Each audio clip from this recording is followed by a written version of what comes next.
Hello and welcome to another episode of the Melton True Blue podcast. My name is Taryn and we are very excited to be back on the podcast with a very special guest, Miss Natalie Burt. How are we today? I'm good. How are you? I'm doing great. We're excited to have you on and we're going to dive way more into your career at Melton and how you got to where you're at now. But first, I just want to know, today is Wednesday, weekend plans. What's going on? What's going on this weekend? So this weekend is Cinco de Mayo, and I'm going to go have lunch with some of the team members here at Mountain Logistics, and we're encouraging everybody to bring their family. We're going to hopefully sit outside if the weather cooperates and just enjoy some chips and salsa and fresh air. Yeah, Los Cabos, right? Los Cabos, and yeah. If anyone's in Oklahoma, Los Cabos is, I think it's only, Los Cabos is only like Oklahoma, I think so, right? yes. It's not like any other Yeah, states. because they're owned by the people that own Waterfront. That's right. Los Cabos, and then there's one other. Best salsa of all time. Their toasted salsa, the warm salsa. They have good salsa. Is the best salsa. That's, for those of you who don't know, Los Cabos is Taryn's favorite Mexican place in Tulsa. It is my favorite, and it's probably a little bit of a overrated answer, probably a cop out answer, if you will. But I enjoy it. It's good. I go there. I know what I want. It doesn't disappoint. It's good every time. It is, exactly. And that's why I go to, for a nice restaurant. Like sometimes I like to experience new things, try new things, but when there's that just, true and solid thing that's, it's going to deliver every time. Standby. I'm going to go there. We're not getting paid to promote them, by the way. We're not, yeah. Los Cabos, if you'd like to send us some free chips and salsa and some guac, we'd love to have that. We're here for it. But yeah, this is not sponsored at all, so that's how much we truly love it. And we'll talk about some of our other sponsors later. We have a whole list of sponsors. So anyway, that's going to be fun. A lot of fun there this weekend.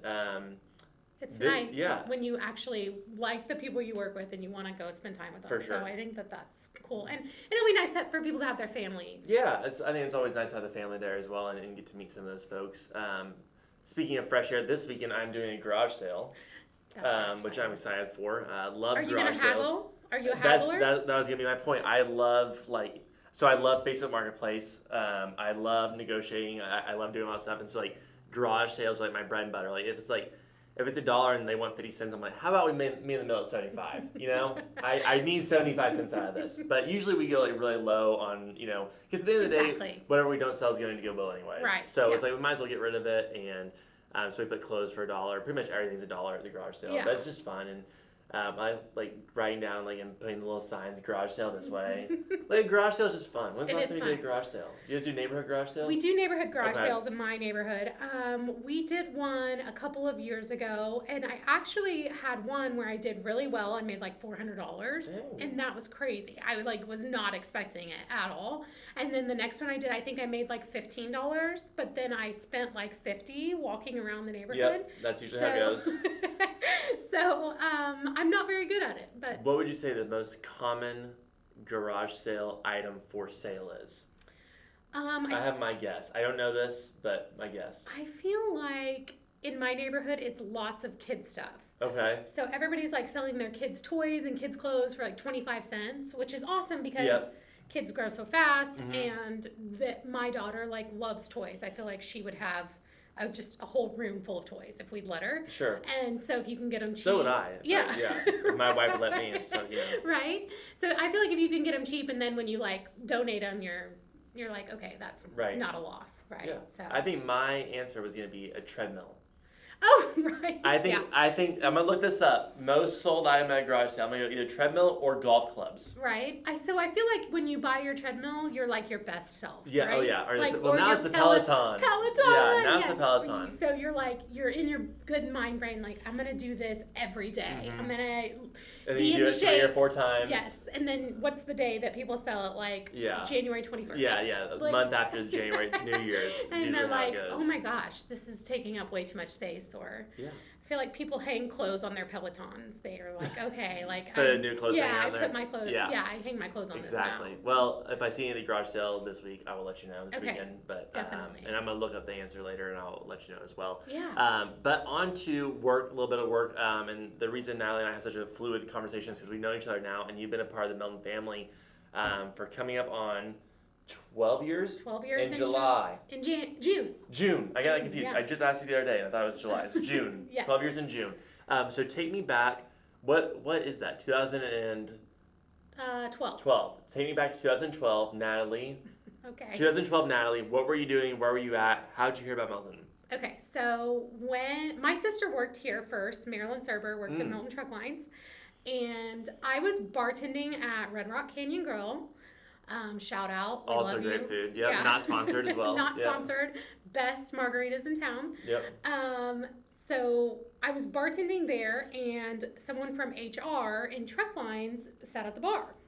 And so then they talked about me, like, so she went to my sister and was like, hey, I met this girl, her name's Natalie, she looks like you, she talks like you, and it was at I haven't Red heard Rock. this full story yet. Oh, you haven't heard No, this? Okay, that's so pretty funny, that's actually. crazy, yeah. Yeah. So it was Deese. Yeah. And did you work with her, or did you kind of take her spot? No, yeah, right. I came on right after she left, actually. Okay, Yep. right, yeah. So it was Deese. She sat at the bar, and Marilyn was like, "That's my sister," and Deese was like, "What?" Because here at Melton Truck Lines and Logistics, we're all about family, so we have no problems with hiring family members.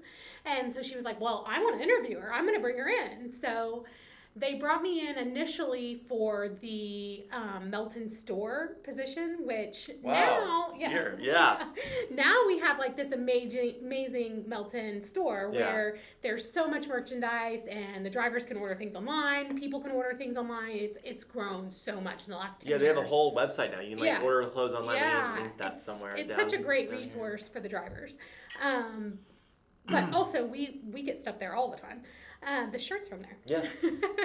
So, anyways, I went in and I met with them, and I was like, I don't want to do this. And then I didn't want to work in the Melton store. And then I interviewed for the detention job. And it took a lot of convincing. I always feel like such a jerk when I explain this, because I even joke around about it with Angie Buchanan. I'm like, you guys were like, okay, well, we want you to work here. And I was like, I'm good. That's Marilyn's thing. Like, I just don't. Yeah, I didn't want to follow the sister's footsteps. Yeah, and I just was like bartending and making money and living my best life. And so I just didn't care. So fast forward like a few months later, and I was like, man, I'd really like to have a set schedule. Health insurance, that's not bad.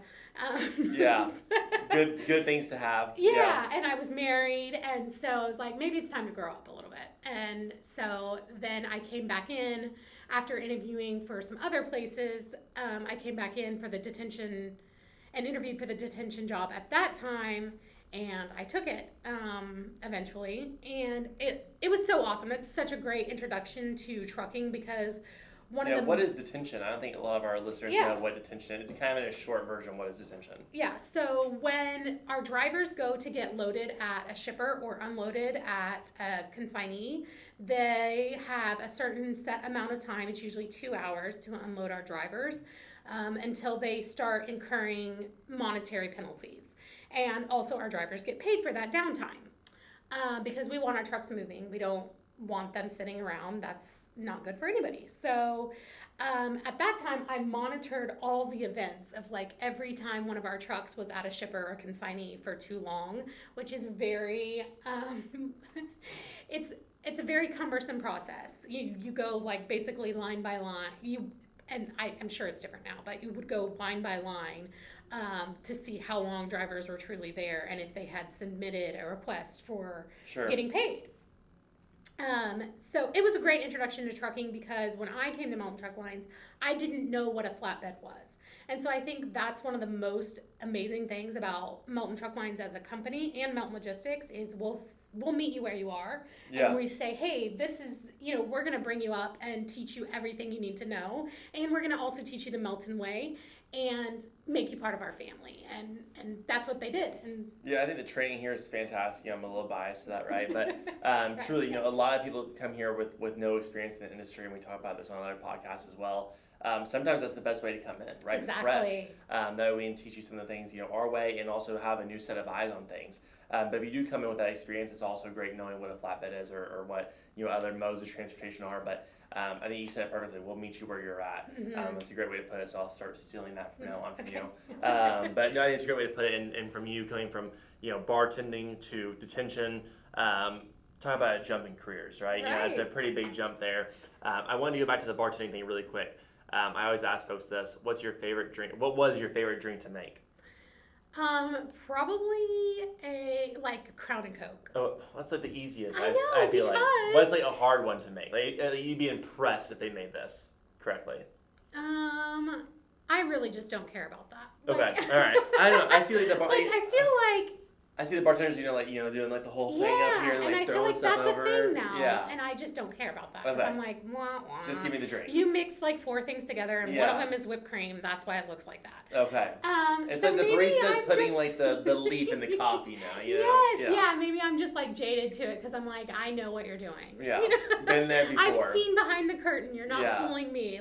Just because you have a twirly mustache and a stupid vest and you can do the thing, I don't care about that. Okay. But maybe I'm jaded. Yeah.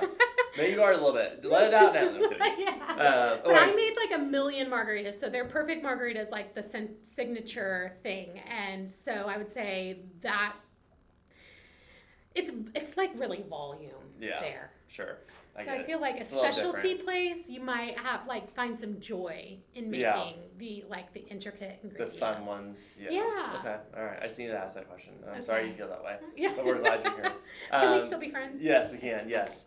So you go from detention. How long were you in that role for? I was in that role for about a year. Okay. And then I moved to territory account manager, which that is a very involved job where the account managers decide which loads Melton will accept, which drivers go on those loads, and we've had Donnie on the podcast, who's one of our territory account managers, and so we dived into territory account managers, and that's a whole podcast. So if you haven't listened to that one yet, go back and listen to that.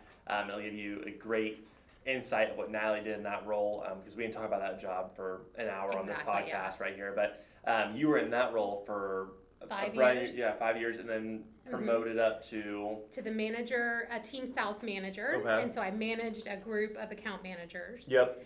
And so that job is the main difference is that at the end of the day, when all the account managers are going home and they're done with their work for today, you say what's left, right? So you're going through, and Donnie may have touched on this because she took my spot when I got promoted again. Yep. So you're going through and saying, okay, is there a driver that doesn't have a plan for tomorrow?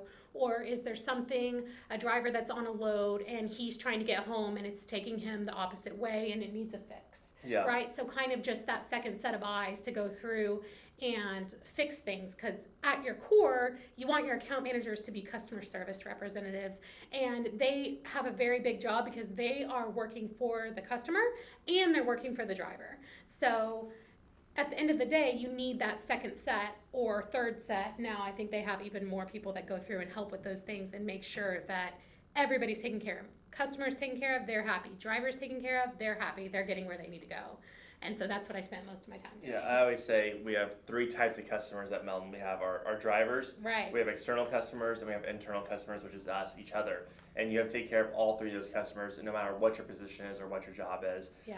And it's a balancing act, right? Sure. Taking care of the external customer while taking care of the driver, then making sure you're taking care of the team internally as well. And it's so neat, especially in the operations area, to see it all fit together. Exactly. And see it work, right? And everyone's working for each other, for the driver, for the external customer. And so we're doing a lot, we're juggling a lot, but we get it done at the end of the day. And I think a lot of that falls on the help from one another in the team, right? Oh, yeah. Without that teamwork, without the camaraderie, I don't think we can do what we do every day. Oh, yeah. And so 100%. It takes a 100%. special person, a special team to make Melton what we are, right? Right. So it's really neat to see. It is.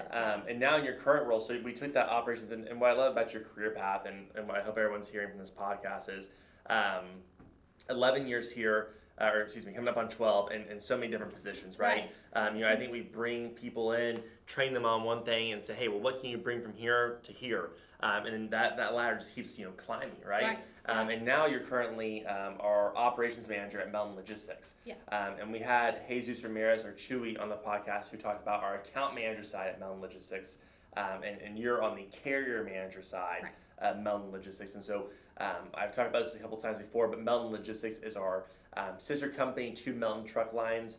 Melton Truck Lines is the asset side, where Melton Logistics is the brokerage side. And it's been really growing and taking off, and it's been so neat to watch that process. Started Melton Logistics in 2004, I believe. I'm going to go back and 2003. 2003? Okay. Good try. I was going to say it was close on job, the years though. there. And seeing it grow to where we're at today has been, I've only came on half of that, but it's been incredible to see what it's become, and with help from you and other leadership here. So tell me about the operations side of Melton Logistics. Sure. So Taryn brought up the account manager side. That is the large bulk of our staff, are the sales staff that go out and they're sourcing new business, looking for new customers, and saying, what can we do for you today? So once they kind of, for lack of a better term, close that load or get a load from a customer, they pass that off essentially to the operations side. And what we do is find the best carrier for our customers' freight. So whatever meets their needs. If it's most important for that customer to have online tracking, we have that. And we make sure that we find the carrier that that's what they do, right? They want to do those things, not just like begrudgingly will allow us to track their truck. That's not what we're looking for.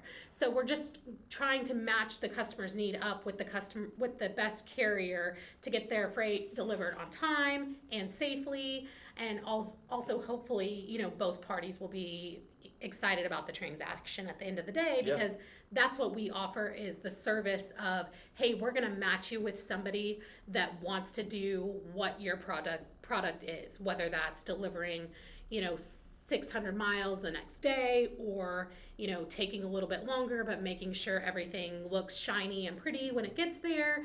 We have 20,000 carriers basically in our network that we can choose from and hopefully contact to find the best match for each customer. Yeah, and I think we need to differentiate, where Melton Truck Lines, we are flatbed asset only. You are dealing with flatbeds, but you're also dealing with dry van, Conestoga, pintle hitch, power only. Yes, so many things. Every mode of transportation, right? Mm-hmm. Hot shots.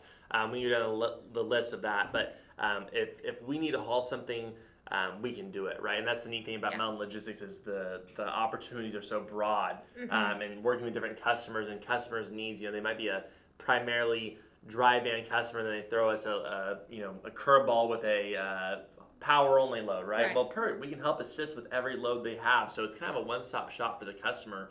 And you're dealing with the carrier, or a driver or a truck. You're dealing with those folks on the external market, right? Right. And so the way you're sourcing carriers, yes, we have a vetted list of 20,000 carriers, but you're also going to the market to find new carriers as well, right? Yes. So we will use load boards to post out available loads, but our initial way of getting your load covered is trying to go through carriers that we've already used. So that's our goal, is to provide our carrier partners with freight to keep their trucks busy. So it's meant to be a partnership of, hey, we have this freight to keep your drivers busy, and you have the trucks to fill our customers' needs, and so it's back and forth. So in an ideal world, I don't have to set up a new carrier. We don't have to go and vet someone new and make sure they are who they say they are, or they really have trucks, or they're really going to pay the driver that hauls our freight, because their fraud is such a big deal right now. Yep. So ideally, we'll use carrier partners that we already have an existing relationship with, and continue to help move their trucks. Yeah, and to be a part of that, 20,000, partner carriers, it's a hard process, right, for these carriers externally. We vet our carriers very, very thoroughly, which is great for our external customers and also great for us as well. There's so many new businesses, new trucking companies popping up, and we need to make sure that we're having the best of the best on our loads for our customers, right? And your job and your team's job is finding those correct carriers. And, not only that, but this morning, working on a load, picking up out of Fayetteville, Tennessee, going to Fort Lumpton, Colorado, right? Trying to find a driver who wants to go to that Denver area. Maybe they have, maybe homes in Denver. Maybe they have a load coming out of Denver. And so matching that up to what the customer needs is almost a needle in the haystack a bit, right? Some days it feels like that, other days it doesn't. But I think your team does a really great job of reaching out to those partner carriers, finding those folks, and building that relationship to have repeat business from those carriers again. Yeah, that's ultimately my goal, is to never have to use a new carrier. I know that that's probably not, realistic, or maybe even desired. You can always find new ways to grow and add new people to your repertoire. But I think as a whole, we want to try to keep our loads off those load boards, just to protect us. Sure. And I think something that my team does really well, that they have experience, right? So everyone on my team has been here 3 years or longer in Melton Logistics, which is great. And they talk to the carriers on the phone, and so they get that gut feeling about somebody, right? And so they ask It's not just emails or texts. Exactly, yeah. And it's not just like, oh, this is the first person that wants this, so they get the load. Right. It's, hey, I've talked to this person, I asked him some questions, this is what the feeling I'm getting, this is what they bring to the table, and this is why. Yeah. And I think that that's something that my team does all day, every day, and it's hundreds of inbound calls, outbound calls. Yeah, it's a lot to get this puzzle working as well. And I think it's a skill that they've had to hone as they go through their time here, is to be like, oh, okay, now I understand his response to this question. Now I see why that wasn't ideal. And unfortunately, sometimes you have to learn the hard way. But sure. Well, and also, we have a smaller staff on this side than the truck line side. Yeah. And these folks in your team wear lots and lots of hats. Yes. Not only are they, pairing a carrier with the load, but we're also, like I said, the vetting process. We're also the accounting team a little bit. We're setting up rate cons. We're the operations team. We're scheduling claims. Yeah, we're extending coverage. If a truck's late at night, we're answering that phone call. We're picking up the phone, right? Exactly, yeah. So we're kind of a little bit of a catch-all. And that's another thing that I want to brag about your team on, is just, the amount of work they do on weekends, after hours, before hours. Because, freight doesn't stop. Exactly. Transportation world doesn't stop. It doesn't all just shut down at 5 o'clock in the day, right? Exactly. At 5 o'clock at night. It goes on all day, all night. Yes. 24/7. Yep. So that's a very good shout out for my team, that they have loads that pick up at 7 a.m. on Saturday. And so if they have one of those loads, they're up at 7 checking to make sure that driver's there, so that if there are any issues, we are the first person to notify our customer. They'll get the account manager involved and say, hey, this is what's going on, call your customer, we got to figure something out, or he's going to be late, we need to reschedule. Because that's what we do at Melton Logistics, is provide that service of this is what's going on. And so we have to be the first ones to know, and my team knows how important that is to help grow our business and also keep the business that we have, right? We don't want to lose customers that we've worked so hard to find. No, I think it's really great how your team, the carrier manager team, and the account manager team work together and communicate problems. And, we always want plan A to go perfectly, right? Right. But we're always working on plan B for that just in case, that emergency situation. I think we do a great job of that as well. And then that communication is so key between the two teams. I think we've done a really good job. You touched on the tenure of your staff and also the tenure on the account management side. These folks have known each other. They hang out outside of work. Right. Like you said, we're kind of that family atmosphere. We're doing things on Sundays for Cinco de Mayo. And so having that trust externally builds that trust internally as well. Right, yeah. And so it is really neat to be a part of. So that's one of the things that is Melton, is you're a part of something that's bigger than yourself, right? And so it's that sense of belonging. And so yes, they do have to have that high level of trust. And if you've ever worked in transportation or moved anything across the country, you're going to have some hiccups along the way. Yep. And so I think that's what Bob and Russ will always say is, we don't expect things to be perfect. Your customers don't expect things to be perfect.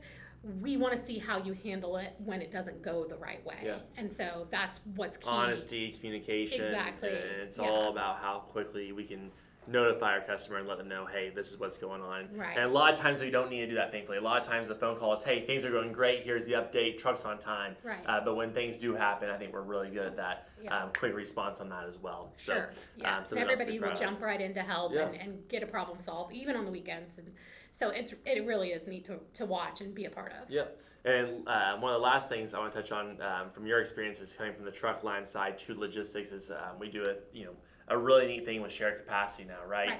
Where one of our partner carriers is Melton Truck Lines, Right. And same with them to us. And so you're really leading the charge on that as well, and managing that, and that's been a really cool process to see as well. Yes, it really is. So, when when I was a territory account manager, I have to say there was a lot of distrust around brokers. Yeah. And it wasn't ideal for us to even want to work with Melton Logistics back then. Yep. And now we kind of are working harder to remove that stigma and also just be a partnership so that our customers have one contact. So ideally, our biggest customer at Truck Lines can say, I don't need, at Melton Truck Lines can say, I don't need to contact anyone else. No, I think it's really cool to see the bridge that we built between Truck Lines and logistics, and we're only going to continue to see that grow tighter, right? And I think it's the best way for growth on the logistics side and for the Truck Line side. And for a customer perspective, how much easier can it be than a one-stop shop or literally a one phone call, one email transaction for all shipping needs? Right. So I think it really just makes sense for the whole company, for us, for the customer, for everybody. So I think it makes a lot of sense there. But yeah, very cool. I think we covered a lot on this podcast. It was always fun to have you on here. Yeah, thank you. Everyone, thank you so much for listening to the Melton True Blue podcast. If you'd like to be on the podcast, please feel free to send me an email or give me a call. We'd love to have you on.